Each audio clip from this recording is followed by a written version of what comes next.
¿Qué tal? Muy buenas tardes. Bueno, hoy Alberto Fernández en la sede de Las Matas, junto con gremialistas y empresarios, habló de la industria 4.0 o la cuarta revolución industrial. Pero ¿en qué consiste y por qué todos están hablando de que hay que apostar a esto en el futuro? ¿En qué consiste esta tecnología? Bueno, vamos a hacer un breve repaso a través de definiciones rápidas para que tengamos una idea también de cuál es el mapa en la Argentina. Para eso, sin duda, tenemos que mostrar cómo fueron las distintas revoluciones a lo largo de la historia. Rápidamente, la primera revolución tiene que ver con la mecanización, ¿no? Cuando se deja lo manual para pasar a lo mecánico con las máquinas de vapor. Después ya pasamos a la masificación, ¿no? A la producción en cadena, a la producción en masa.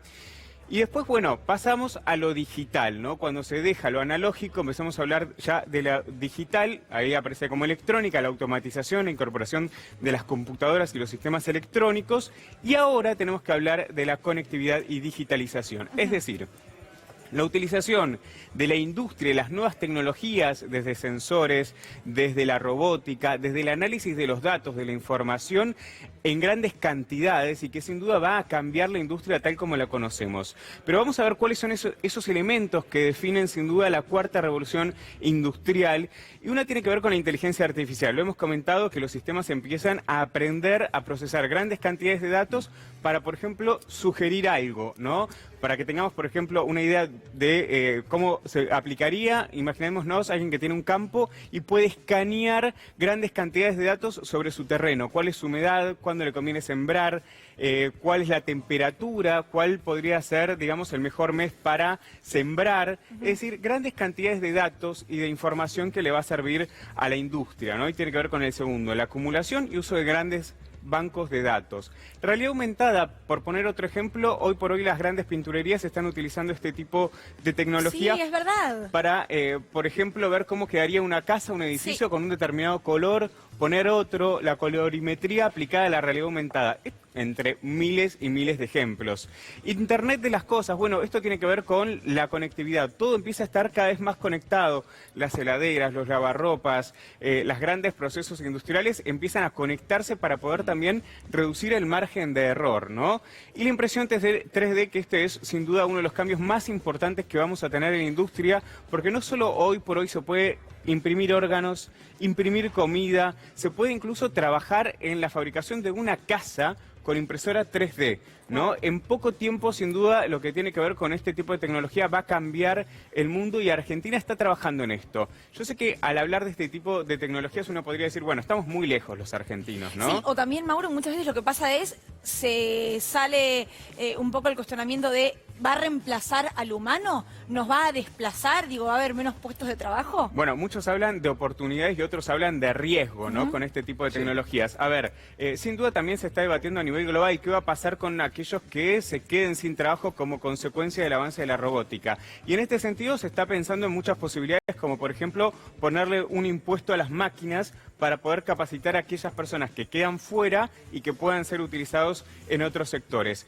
Pero veamos estos casos argentinos. Este es el primer tambo rotativo del país.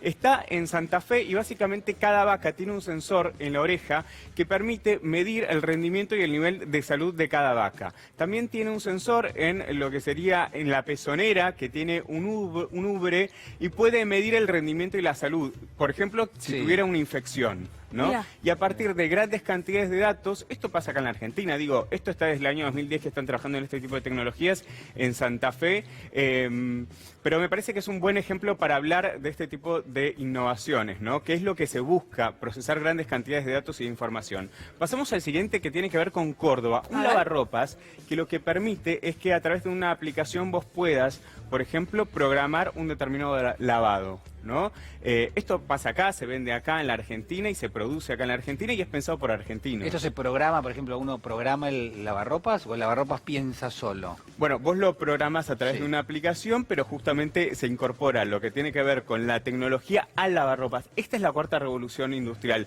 conectar lo físico con lo virtual, ¿no? Y además, por ejemplo, si tuviera una falla, le ha pasado a cualquiera que tenga una falla con el lavarropas, te manda un mensaje avisándote, ¿no? Me parece muy buena mencionado esta cuestión argentina, ¿no? Sí. Y este es en San Fernando. Lo que lograron en este caso fue monitorear a través del pie de un bebé si tuviera, por ejemplo, altas temperaturas, si se sintiera mal, ahí lo estamos viendo. Se incorpora en el pie de un bebé y pueden medir también, por ejemplo, si tuviera fiebre, si tuviera algún tipo de problema, lo pueden monitorear en tiempo real con sistema de datos, ¿no? Me parece espectacular. Pero también lo que pienso es, Sí. necesitamos capacitación, ¿no? Digo, siempre decimos, sobran periodistas, faltan ingenieros, un ejemplo nada ¿Cómo más. sobran periodistas? Y bueno, convengamos que no es necesario que tanta gente siga estudiando periodismo, sí por ahí esto, programación, ingeniería, análisis de sistemas. No sobra Son nada. carreras del No futuro, sobra nada. No, Mauro. ahora me quedé mal. Digo, ¿cómo sobra? No sobra. No, pero sí, es cierto lo que Hay dice muchos Lucila. comunicadores. Creo que la gran pregunta, a pesar de que uno se maravilla con todo esto, y está claro, la gran pregunta es qué va a pasar con el mundo del trabajo, Claro. ¿no? Porque en gran medida todo esto reemplaza a seres humanos cuya profesión tenía que ver o tiene que ver con muchas de estas cuestiones. Bueno, sin duda la cuestión de las políticas públicas va a ser fundamental. ¿Cómo se lleva adelante este proceso sin que haya grandes cantidades de personas que se queden sin trabajo? Por eso es que se está hablando de ponerle un impuesto a las máquinas, ¿no? Y en este sentido poder capacitar a aquellas personas que quedan fuera para otros puestos. Y otro dato, no me parece bastante interesante lo que decís, Luli, porque en realidad también acá en la Argentina tenemos grandes talentos, que en realidad esa es una de las principales cuestiones que tenemos los argentinos. Hay científicos, ingenieros que tienen grandes talentos en el mundo del conocimiento informático, que es valorado a nivel global, y eso que no tienen en otros países, por lo cual también me parece que ese es un gran punto a destacar, ¿no? Sí, yo quería agregar una cosa que no me parece menor. El mundo sindical en Argentina está discutiendo cómo sumarse Claro. a Hoy esto, porque hubo tuvieron- una fuerte estigmatización durante el gobierno anterior. Se hablaba de el sindicalismo del pasado. De hecho, hubo hasta sindicalistas señalados por el presidente como parte del siglo XIX.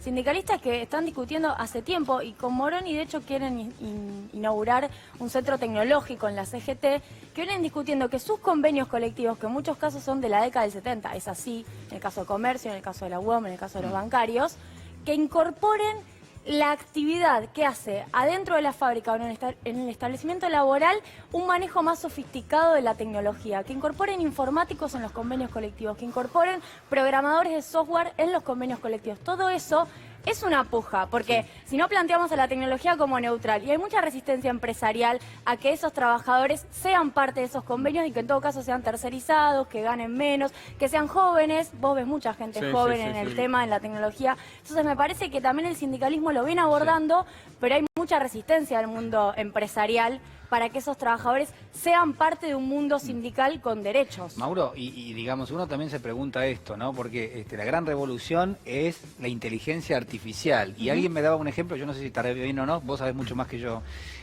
pero decían, por ejemplo, en algún momento hubo un match de ajedrez muy conocido que fue Garry Kasparov contra Deep Blue, que era una computadora que le jugaba ajedrez al Sí. campeón mundial. Creo, si no me equivoco, que en algún momento le termina ganando Le termina uno de los ganando. matches, creo que al final le termina ganando, y ahí todo el mundo marca como un cambio radical. Claro, lo que dicen es, a Deep Blue, a la computadora, le cargaban todas las jugadas históricas de no sé cuántos años, 30, 35 años, de Claro. todos los matches que se tenían registro, y Deep Blue elegía una jugada para jugarle a Garry Kasparov. La diferencia con la inteligencia artificial, que a mí me decían, es, ahora vos le cargas todas las jugadas, pero la máquina elige una, aunque no tenga el registro de eso. Claro. Es decir, hace las combinaciones y dice, bueno, a mí me conviene jugar de esta manera, aunque no tenga el registro, es decir, hace el proceso Piensa. de Claro, pensamiento. sí, es que logra aprender cómo funciona Eso. el sistema, y esto es, digamos, lo bastante interesante, que puede de alguna manera avanzar sobre el humano, pero sin duda el conocimiento que tenemos los argentinos supongo que va a ser indispensable para afrontarlo, ¿no? Muchísimas gracias.